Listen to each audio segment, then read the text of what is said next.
Attorney Romy Macalintal. Alam naman natin ito advocate ng champion ito ng mga karapatan ng mga senior citizen. Attorney Romy Mac, magandang umaga po sa inyo. Magandang umaga, Angelo, sa iyo mga tagapanood, tagapanginig. Apo. Attorney, ito ho yung concern ng ating mga kababayan. Delayed na masyado ang pagpoprocess ng Expanded Centenarian Act benefits para sa mga senior.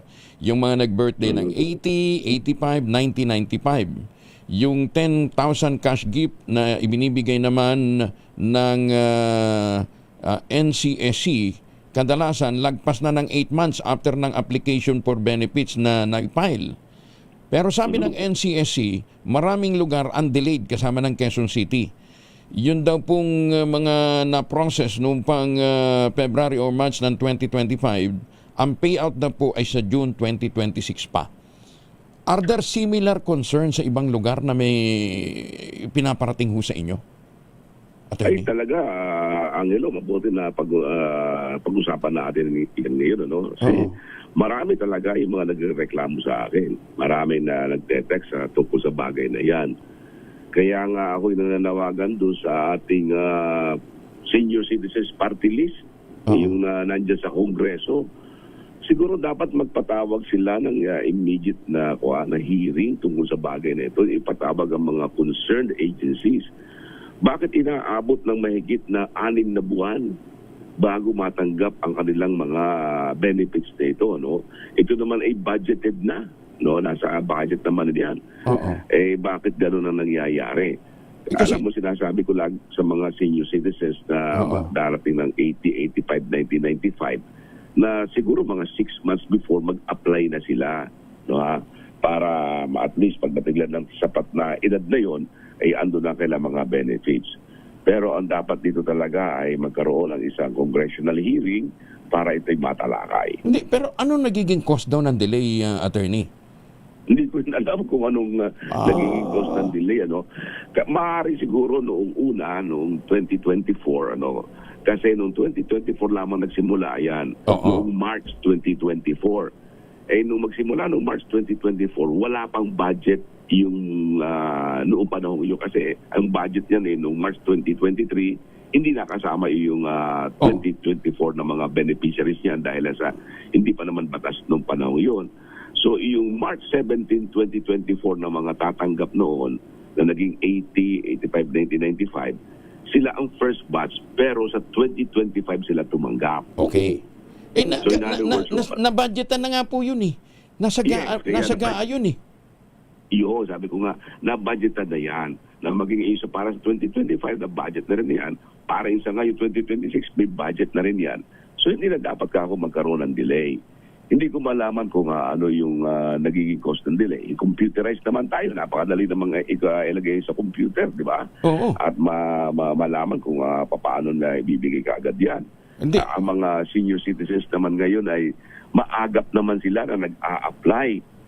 Pero hanggang ngayon din, ilang Quezon City, napakadaming na ako natatanggap na mga reklamo sa ating mga senior citizens. Kaya ako ay naniniwala na kailangan ito ay magkaroon ng isang pagdidig at malaman natin kung bakit nangyayari ang bagay na ito. Kasi sa ngayon, puro kakalamang tayo kung bakit nangyayari yan. Puro mga reklamo lamang naririnig ko. Pero kahit ireklamo mo, wala ka naman makuha ng immediate action. Hindi lang yun. Wala rin mahagilap mula po dito sa National Council for Senior Citizen. National Commission. Diba?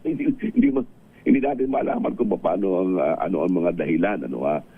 Tama ka. Ako lang sinasabi ko, paano mangyayari madidelay pa yan? May budget na nga yan. Budgeted na yan. Actually, mas malaki pa nga siguro yung pagkaka-forecast ng budget yan. Kasi hindi naman natin alam exactly kung ilan ang mga senior citizens na umaabot ng 80, 85, 90, 95 sa bawat taon. Kayo ba nakapag-apply na para dito? Joke. Wala pa naman kayong 80. Next year pa ako. Next year pa ba? Next year. Kaya inaabangan ko na yan kasi inihahanda ko na. Kaya sabi ko sa ating mga kababayan, mga senior citizens, 6 months before o kahit maaga pa, mag-apply na kayo. At kayo naman mga taga-OSCA, ako nananawagan sa ating mga Office for the Senior Citizens Affairs head, tulungan natin ng mga senior citizens na ito kayo mga barangay officials, hanapin niyo yung mga senior citizens na darating sa ganyang milestone age at tulungan natin. Kasi ang iba dyan, hindi nalalaman agad, Angelo. Kaya nangyayari, kung kailan pa malapit na sila mag-80 o mag-reach ng milestone age na ito, malaman sila nag-a-apply. Ikayatin nyo na at least 6 months before nakahanda na yung mga documents na yan para hindi madidelay ang kanilang pagtanggap. Oh, so Kapitan Bong Ben Rosario, ganun pala dapat gawin, ano ha? So 6 months prior to your 80 years old. Si Barangay Captain Del Rosario ba yan? Kaibigan natin yan. Alright, boy. Sabi nila, ang alam namin may pondo ni bakit naman ang tagal-tagal hanggang ngayon hindi pa namin natatanggap? Oh. Kaya nga siguro dapat yan hinga natin ng report. Sige. Hinga natin ng report itong congressman natin dyan sa party list. Sino ba yung congressman dyan? Kailangan sila ang nag-aasikaso niyan. Pero hanggang ngayon wala naman ako marinig sa kanila tungkol sa bagay na yan. Dapat sila nag-iingay yan sa kongreso. Pagkadami-daming nawawalang pera natin. Napakadami natin pera na nawawala, di ba? Baka kasi wala. Saan lang napupunta. Nananakaw lamang ng nananakaw. Bakit kung minananakaw sila para sa kanilang sarili? Bakit hindi lang mabigyan ito mga senior citizens na nasa batas naman ito? Wala kasing komisyon siguro dito. Matik ang po. Hindi, teka muna. Yung pondo, saan ba ididiretso? Sa barangay? Sa LGU? Saan ba ididiretso yung pondo? Sa LGU? Attorney? Hello. Saan ba idinidiretso yung pondo? Sa LGU? Hindi, nasa kwan yan. Alam ko nasa NCSC yan eh. Tapos, At sila, tapos sila, i-remit sa ATM nung senior citizen. Ganun ba yun? Yung mga nasa LGU, hindi ko kabisado yung kanila yung alang proseso, no ha. At sabi ko nga, dapat na yan talaga nagkakaroon ng pagdinig tayo para malaman natin talaga kung ang sino-sino dapat ang mamasisisi sa bagay na yan. Ano? Kung sino yung dapat na tumututok at nagbibigay ng mga nasabing pondo para sa ating mga senior citizen. Kaya sa inyo dinudulog, mas mabilis ang aksyon nyo kaysa dito sa OSCE. Ay, pagka minsan naman ako sumusulat, minsan naman nagkakaroon ng epekto, pero iba talagang hindi ako malaman kung bakit gano'n ang nangyayari. Ang sinusulatan ko lang ay DSWD, ano?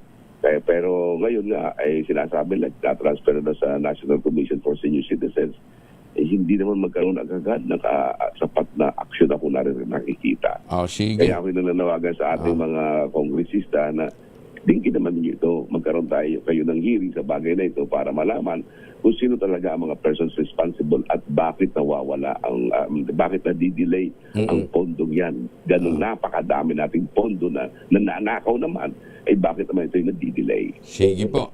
Hindi kasi pang flood control to, kaya may matagal tagal ang release. Sabi ko, 10,000 lang naman yan, hindi naman 10 billion. Sige. Attorney Romy Mac, kukulitin din natin. Maraming salamat po for joining us. Salamat. Magandang umaga. Si Attorney Romy Macalintal, ang isa ho sa mga advocates ng senior citizens rights.